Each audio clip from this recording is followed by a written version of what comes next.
Twilight of the Reich, an alternate history of World War II. Victory. In an alternate 1952, the world is an unrecognizable place. It was a world where the sun rarely broke through the ashen skies over Berlin, now the gleaming, ominous capital of the Greater German Reich. Adolf Hitler, once an obscure artist and a wounded veteran of the First World War, had ascended to become the Führer, his grip unyielding and his ambition boundless. Part 1. The Rise.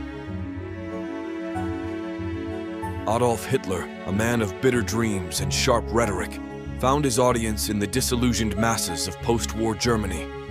His ability to articulate the frustrations and nationalistic fervor of the people catapulted him from obscurity to political dominance. He skillfully exploited the Treaty of Versailles' punitive measures as a rallying cry, igniting a fiery path toward leadership. As economic instability and political chaos gripped Germany, Hitler promised revival and retribution, appealing to pride and prejudice, transforming the National Socialist Party from a fringe group into a formidable force. His consolidation of power was systematic and brutal. Political opponents were silenced, freedoms curtailed, and a single-party state was established. Part 2. The Victory. The pivotal year was 1945, a year that in our world saw the downfall of the Axis powers. In this alternative history, however, strategic missteps and devastating espionage led to Allied defeat.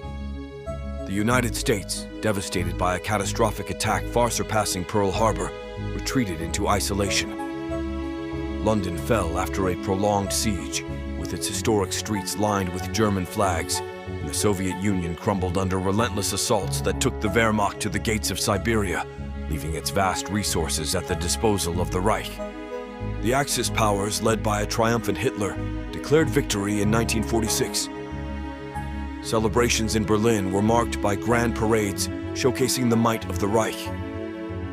Europe and much of Asia reeled under a new totalitarian order. The swastika became a global emblem, representing not only Europe's conquest, but also the imposition of a new, terrifying world order. Under Nazi rule, the landscape of Europe was redrawn. Puppet governments ensured compliance, and resistance was met with brutal force. Part 3. The New World. In the wake of war, a chilling peace settled. The Reich directed cultural outputs and scientific research to serve its ideology and expansionist aims. Propaganda dominated the media, glorifying the Aryan race and demonizing those deemed inferior or enemies of the state. Education reinforced racial purity and obedience. Art that did not celebrate the Aryan ideals was banned. Scientific research not advancing military or genetic purity agendas was halted. But humanity's spirit endured. In whispers and coded messages, a clandestine network of resistance formed. Intellectuals, former military officers, and ordinary citizens, horrified by the perversion of their world, began to organize. They shared information, planned sabotage, and dreamed of liberation, risking death for the mere whisper of freedom. Part 4. The Turning. By 1952, the resistance had grown bold and desperate. Marta Koenig, a physicist whose work was appropriated by the regime for developing weapons, became the unlikely leader of this rebellion. Discovering Valkyrie's Echo, a secret plan conceived by a high-ranking officer within the Reich's own ranks, she realized it was the blueprint for the regime's downfall. Marta and her team embarked on a perilous journey across the Reich, weaving through the shadows to avoid the ever-watchful eyes of the Gestapo. Their mission was fraught with danger, each step forward matched with the risk of betrayal or capture. Part 5. The Dawn. The operation reached its climax on a frigid November night.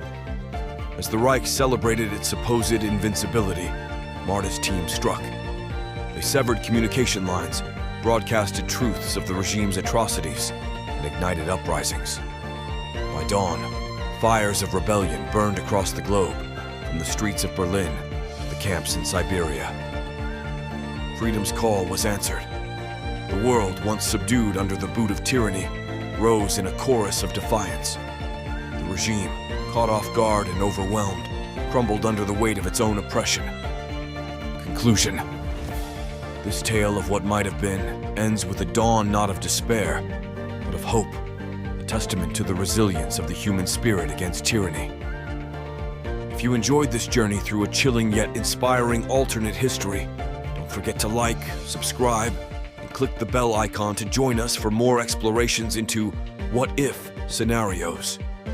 Share your thoughts in the comments and let us know which historical turning point you'd like us to explore next.